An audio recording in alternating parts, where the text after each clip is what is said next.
Hello everyone and welcome back to another video on the channel. Today we're going to be talking about The Flash, directed by Muschietti, of course starring Ezra Miller. Michael Keaton is back as Batman, and of course Sasha Calle is playing Supergirl in this film, and this is a movie that I have been waiting for years. I love The Flash. I fell in love with the Flash TV show with Grant Gustin so much. I loved the first 3 or 4 seasons of that show before I fell off of it because it got really bad really fast, but that first season of The Flash is one of my favorite seasons of TV pretty much ever.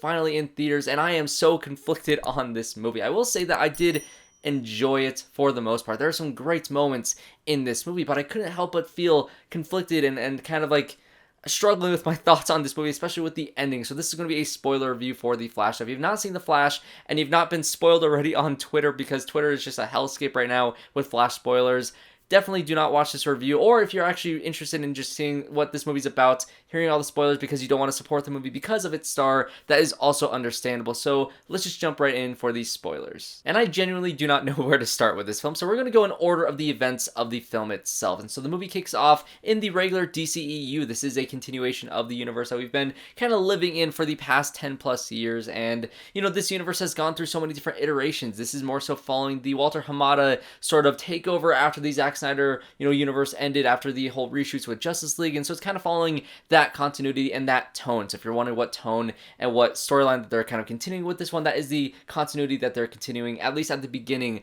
of this film. Although there is a mention with Iris West and Barry Allen of them saying that they think they saw each other at one point before. And of course that was a deleted scene in Justice League that we got to see in Zack Snyder's Justice League where, he saves her in the car accident. And so they have a reference to that, which was part of the Snyder Cut. But then also when you get into the time travel stuff, it seems like this is the first time that Barry has ever encountered the idea of time travel and knowing that he has that ability. And so that is where the timelines get a little confusing with that. But from at least my headcanon, I'm assuming that is going to be the Justice League continuation. But of course, you're going to have a whole situation where Barry has to help out Batman in the situation in Gotham, where you get a great moments where you get to see the Flash run from Central City all the way to Gotham, which just seeing the Speed Force powers on the big screen is something that I've been dying to see for so very long, because of course a TV show budget can only do so much with this character. And so when you get to see him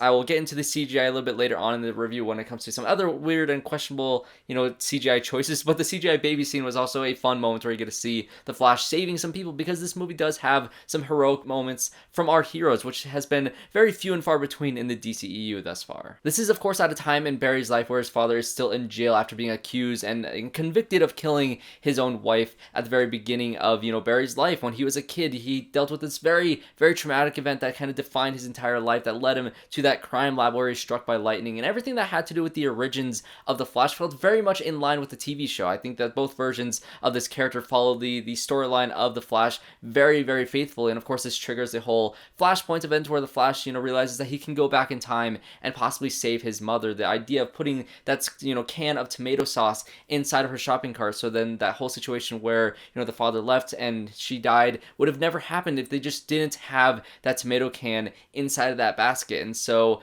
that is the event that kind of triggers the whole Flashpoint storyline throughout this entire film. And I will say that after seeing, the Flashpoint animated film, which I absolutely love that film because, of course, I love the character of the Flash, I'm going to love this storyline. This movie is very faithful to the storyline of Flashpoint, even though there are some moments that are changed, of course. It's not going to be the exact same thing where Batman is, Thomas Wayne instead of Bruce Wayne. This time it is just a different version of Batman in the multiverse. But then there's also the whole Superman thing where Superman didn't land in Kansas. Instead, it's Supergirl who landed in Russia. So you have that same sort of storyline where she's, she hasn't absorbed any of the sunlight and gotten the powers of Supergirl just yet. In this moment, they have to go rescue her from Russia. And so you have a lot of great story beats that follow the storyline of Flashpoint very closely. The part where it really differentiates is, you got rid of all metahumans essentially in this world. You're at a point in the timeline where Man of Steel hasn't happened yet, and Zod is going to come on in and try to wreak havoc on Earth and try to change the atmosphere into Krypton. And instead, Supergirl has the DNA to be able to do this for Zod. Zod. And so that is his entire motivation. Zod isn't in the movie too much. He's basically just a threat to where they can fight at the end of the film. But the core conflict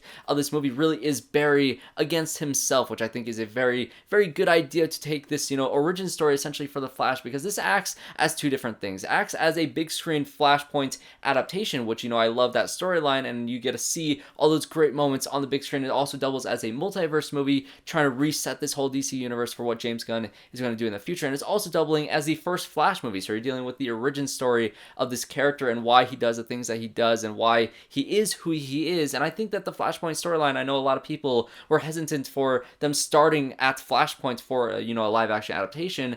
I think it works because it heavily deals with the origins of the Flash. And so I do think that the idea of this movie and the direction that they went with a first Flash movie is a good idea. Of course, this is going to be the last time we ever see Ben Affleck as Batman, although unless they do some other weird timey-wimey multiverse stuff in the future, maybe you get Ben Affleck back at some points. But Ben Affleck, this is his last moments as Batman. He has a pretty fun action sequence at the beginning of the movie, also not trying to save any civilian life as per usual with this version of Batman. He has a really fun chase sequence where you get to see him, going off in this new suit, and he has a great moment where he talks to Barry about the consequences of going back and saving his mom. So he kind of sets the stakes of the movie, saying that you could possibly destroy everything if you go ahead and do this. And of course, Barry goes ahead and does it anyway, and you get a lot of great stuff with Barry interacting with the younger Barry that is not as mature as the Barry that we know in our main timeline. And this is where I get into some of my more conflicted aspects of this film, because I'll get into Ezra Miller when it comes to, the real life situations towards the end of this video, because I do want to talk about some of that stuff later on. But in terms of the movie itself, I'm just reviewing from a more objective point of view, not, putting in my own personal biases against them as an actor.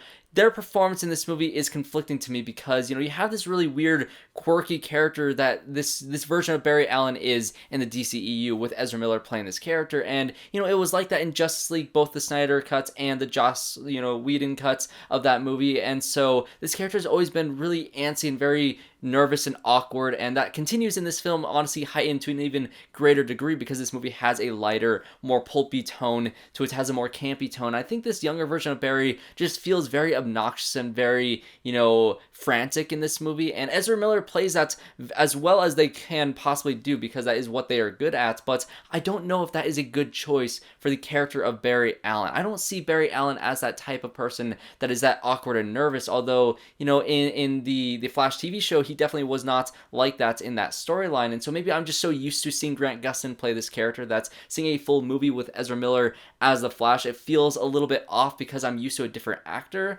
But I just don't know. There's something about it that just didn't really sit well with me, because even at the beginning of the film, before the whole, time travel element where you get to meet the younger Barry, Ezra Miller is still doing those weird, quirky moments towards the beginning of this film that still just felt off for me for the character of Barry Allen. And I know a lot of people are saying that people are more so reviewing Ezra Miller the person rather than reviewing this actual movie itself, but they just really did bother me in this movie for the most part, especially that younger version. Although, there were some funny moments, there were some parts that do make sense because that is the character arc. He's going from a more character that is awkward and nervous and not confident in his life and in his abilities to going to a character that is more of a mentor to his younger self that I do like. When Ezra Miller was being the mentor to the younger Barry, I really liked their performance in this movie. And I do think it was very intentional on the part of the studio to keep Ezra Miller out of the marketing of this film, because you don't really get to see a lot of focus on the Flash in the actual trailers for this movie. You get a lot of focus on Michael Keaton's Batman, which of course I'll get into in a second, and Sasha Calle's Supergirl, and you get, some Flash moments in the trailer, but you don't really get to see Ezra Miller's performance. So that was a little bit hidden in the trailers, probably because of the real life events that happened around them as an actor. But I don't know. I'm just a little bit conflicted on that all. But when it comes to Michael Keaton as Batman, I love everything that they did with this character, because he does feel like a continuation of who he was in the, 1989 Batman movie and with Batman Returns and all those, storylines that he had there. And to see him all these years later, you have a Gotham that is, safe from all this crime, is a very safe city. He's not really Batman anymore. He's kind of, hidden away at his home. He's kind of not really lost his purpose, but he's lost his motivation to go out there and to fight crime and to save the world, because he's not really had to fight any massive threats. And now with, the Flash coming in to pull him back into the fold, you get to see him fully go out as Batman one last time, and you get a lot of great moments with him, having the nostalgic moments where you're hearing the the Danny Elfman score that we absolutely love as fans of the Michael Keaton movies, and it's just really great to see him back in this role. And I'm bummed that we are going in a direction where we're not going to have him as the mentor for Batgirl in that Batgirl movie that was unfortunately canceled. And of course,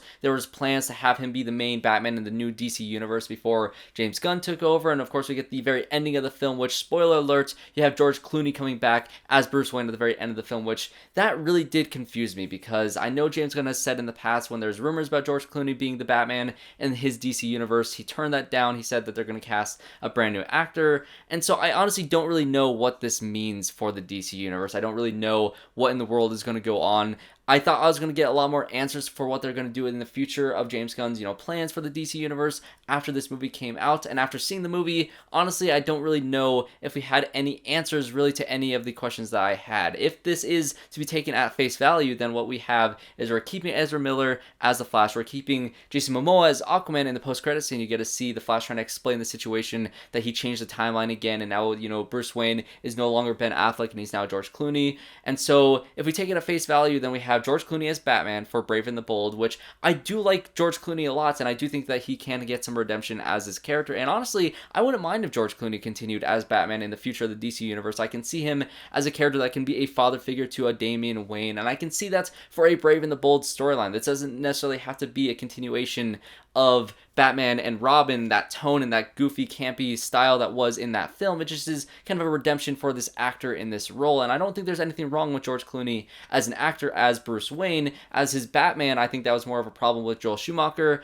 and so in the direction where they have Andy Muschietti possibly directing Brave and the Bold, I can see that going in a good direction. But again, there's a bunch of still question marks at the end of this film where I'm not sure if that's actually to be taken at face value. But it's just crazy to think about that in this Flash movie, we have 3 different actors playing Bruce Wayne. Of course, we have Ben Affleck, we have Michael Keaton throughout the entire majority of the movie, and then we have George Clooney at the very end. It's a lot of Bat people. There's a lot of Batman in this film, and the potential of what they do in the future is still a giant question mark. And of course, there's Sasha Calle as Supergirl in this movie, who absolutely stole the show for me. I really loved her performance in this movie, and she's not in it much because, it's about the halfway point where they meet up with Michael Keaton and they decide to go rescue, the Kryptonian from this Russian prison, and so you get the reveal that it is Supergirl instead of Superman, and you get to have this character that is much more serious, much more hardened, and much more tortured by the things that she saw on Krypton. You can just see that in her performance, in her eyes, that she has a darker side to her. And I know they're going to do Supergirl Woman of Tomorrow, which of course that storyline has to do with a chunk of Krypton breaking off after the explosion.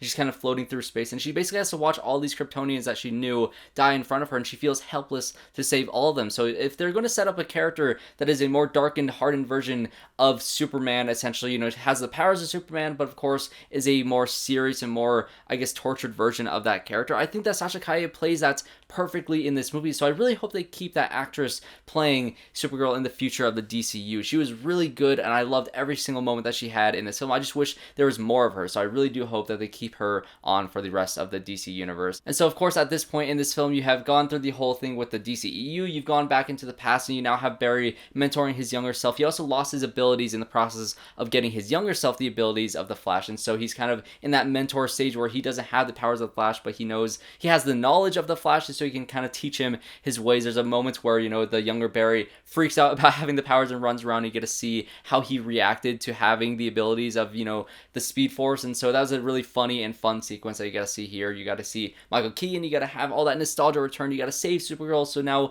we've reached the 3rd act of this film, and at this point of the movie, I was really enjoying it. Of course, I was conflicted a little bit with the performance from Ezra Miller, but for the most part, I thought it was a pretty fun movie. But the 3rd act is really genuinely great. I loved pretty much the entire 3rd act of this movie, besides, I guess, the very ending, which just left me with a bunch of questions, but that's not really a thing against the movie. That's just my impatience of knowing what in the world James Gunn is going to do with DC. But in terms of a 3rd act for a Flashpoint type storyline, I loved it. I love the battle with Zod and all the Kryptonians in this desert area. I didn't really have any problems with the CGI in terms of this stuff that people had, problems with in the trailer that said that it didn't really look good. When you're watching on a big screen, you're not really noticing it. And maybe if, you watch it when it comes out on home media and you're watching it on your phone or on streaming, maybe it'll look a little bit worse. But on a big screen, honestly, it didn't really bother me whatsoever. What did bother me in terms of the visual effects in this movie was its visualization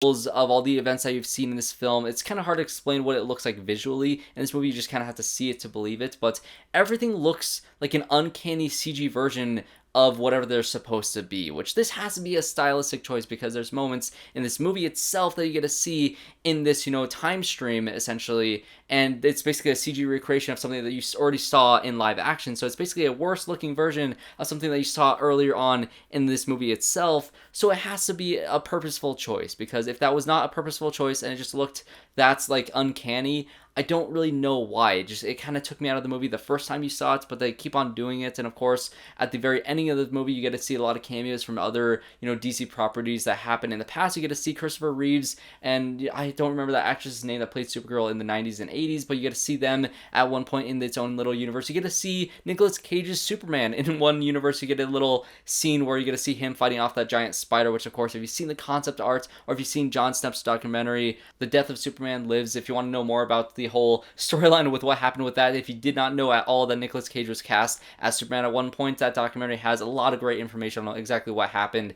with that film, but it's really fun to see that as well. But all the different versions of the multiverse that you get to see in this sort of like Speed Force vision of the future and the past, and all the multiverses, colliding with one another, they all look uncanny in CGI. It's a CGI Christopher Reeves, it's a CGI Nicolas Cage, and again, this has to be purposeful. This has to be a sort of thing where it was an intention to make it all look uncanny. There's no way that it looked this uncanny, and you can argue that it just looks bad on accident. I don't think it was a thing where they thought it looked good and they greenlit it because of that. I think it's supposed to look like this because it was a stylistic choice. I just don't know if it was a good stylistic choice. I really want to hear an interview from Andy Muschietti, or a commentary for this movie from Andy Muschietti that explains why this looked the way it did, because it did look distracting. And of course, if you have a movie like this, there's going to be some sort of explanation as to how the multiverse works in this universe. And so essentially how it works is you have Michael Keaton explaining it with a grits noodle analogy, which I absolutely loved his explanation. So essentially, if you have two noodles and you have the intersecting points between these two noodles, that is basically going to be a canon event. If you take the Spider-Verse terminology that we just got from Across the Spider-Verse, that is going to be a canon event, and the canon event in the life of Barry Allen is going to be the death of his mother. And so if you go back to that point in time where Barry's mother died and you change that moment in time, you're going to be on that different noodle that is going to have a different past and a different future. So that's why, you have Eric Stoltz playing Marty McFly in Back to the Future, and that is just such a fun fact. If you guys did not know, in Back to the Future, they originally started filming with Eric Stoltz before they recast him as Michael J. Fox in the middle of production. So there is footage somewhere of Eric Stoltz as Marty McFly, and that is just crazy to think about, and so they mention it in this movie. But that's essentially their explanation of why both the past and the future is different in this timeline. And if you keep on changing things, if you keep on messing up the timeline, then everything turns into like a bowl of cooked noodles, and so it's all wiggly, things are crossing all back and forth, and it becomes, some timelines are more parallel to each other, some timelines are vastly different and nowhere near each other, and just becomes a scrambled mess before everything just kind of blurs together. And I think that can be explained in like a Crisis on Infinite Earths type of situation. So maybe they are even pointing an arrow towards that direction if that is what they want to do, or maybe that was a leftover effect of what their original plan was for this multiverse, with keeping Michael Keaton as Batman and keeping, Sasha Calle as Supergirl, and that direction that they were originally planning with Batgirl and all that stuff. So maybe that's just kind of a leftover storyline that they were setting up for that, but maybe it's also something they're going to continue in James Gunn's DC universe. But besides that, I really loved every single moment seeing both of the Flashes use their abilities in the very fun ways that you get to see him use his abilities in the TV show and in the comics. I just love the Flash character so very much. I like him so much more than Quicksilver. Just the visualization of the lightning flying off of them while they, split off and they run off in different directions. It just all looks beautiful. I love the style of the Speed Force and the look of the really vibrant lightning that is in this film with the blue and the yellow lightning. I just love all of that stuff, and just in general the whole time travel element. Although the first time it happened, I was like, wow, that's a really underwhelming way to save Batman and save Supergirl once they die at the end of this film, and the Barrys just kind of run back in time and fix it very easily. It didn't have that impactful moment that the Zack Snyder cut of Justice League had when the Flash went back in time in that movie. Take that the way you will, but besides that, I did love all that time travel elements, and I like the idea that Barry's greatest enemy in this film is himself, because he can't get over the death of his mother. He can't accept that, and he can't move on with the life that he has, with these abilities that he has. If you save your mother, you're going to destroy this universe that was never meant to be. And it's just a very tragic storyline. The storyline of Barry Allen is rooted in tragedy, along with a lot of other superheroes in comic history. And so to lose that is a very important thing for this character, and I think exploring that was very good. I loved the scene with Barry and confronting his mother, having that moment where they hug and he takes the tomato sauce out of the shopping cart. That was a great moment. I loved Ezra Miller inside of this entire scene. I think they did a great job here when it was more of a dramatic moment. Of course, the goofy side of their performance is a little hit or miss for me, but the more dramatic side really did work. I loved the ending emotion of this final scene. And they also do a smart thing because they set up earlier in the film that there was some camera footage that could possibly exonerated his father to let him out of jail. The Wayne tech was able to fix the security footage that was never able to be fixed to begin with, and in the original footage, he was looking down and the hat was covering his face, so it couldn't be used as evidence to set him free, to set the record straight that his father did not kill his mother. And so at the very end, after he had that conversation with the mother, he put the tomato sauce on the top shelf, so he looks up at the camera, you get to see his face, and it proves him innocent, and he's let out of jail at the ending of this film. But that changes, of course, what triggers the entire thing to have a different Batman in this universe, probably a different Superman in this universe, that's going to create this new DCEU. And again, I don't know what this means, if this is actually going to be taken at face value and this is what we're going to get for James Gunn's universe. Who knows? But at this point, that is all the answers that we possibly can get out of this film alone. But before I end off this review, I do want to talk about the whole Ezra Miller situation, because I do think that there's one element from the public conversation about Ezra Miller that has been kind of glossed over from the general conversation, and that is the fact that most of the things that Ezra Miller did and all this stuff that came out about Ezra Miller's, reign of terror in Hawaii. I'll leave a great article of the timeline of events down below. It's a great Rolling Stones article that I think you guys should read. But all that stuff came out in early of 2022. And so I think the first thing that happened, I remember hearing news about this back early in 2020, about Ezra Miller choking this fan inside of in Iceland. You can see the video as well on that article, but that was the only thing that happened before the filming of the Flash movie. And so this movie filmed in April of 2021, finished filming before 2022. I think there's a little bit of reshoots early of 2022, and that's when stuff started coming about Ezra Miller. And so there's no possible way that they could have filmed this movie without Ezra Miller, because at the time they didn't know Ezra Miller was doing all these crazy things. But for all those people yelling at Warner Brothers for having Ezra Miller inside of this film to begin with, I just have to say that there was no possible way for them to know at the time that they filmed this movie, and so there was no chance for them to either recast before this movie was filmed or to replace Ezra Miller, because Ezra Miller is all over this film. They are in every single frame of this film, pretty much. There's even 3 different versions of the Flash that pop up in this movie, all played by Ezra Miller, and so there's no possible way that they could have scrapped this movie. And of course, the contractual obligations to have them at the premiere, and how they still walk the carpet and still limited press, and they've been out of the public spotlight for 2 entire years. I think that's another thing that has been kind of glossed over, because this movie has been delayed and delayed again, and so it's been so long since all this stuff has happened that it feels like this conversation has dragged out to over 2 entire years. But you also have to remember that Ezra Miller has not been in the public spotlight for 2 entire years, and so if they did get help, if they did get the mental help that they needed to move on with their life, maybe they did. They've had 2 years out of that public spotlight. Maybe they have changed. But also, at the same time, I do not think that they should continue with Ezra Miller as this character. Again, performance aside, I do think that the more serious allegations that were not, necessarily proven just yet are the more concerning ones to me. Of course, there are the burglaries and the assault charges that they have, been convicted of, and they have, they're on probation, I believe, right now. And so there's all that stuff that is, confirmed, but there's also the grooming allegations and the other allegations about the family on the farm that they own, and that stuff is just really messy, and very much a giant question mark is on all of that stuff. And so at this point, I think now we can judge Warner Brothers. If Warner Brothers and DC decides to continue on with Ezra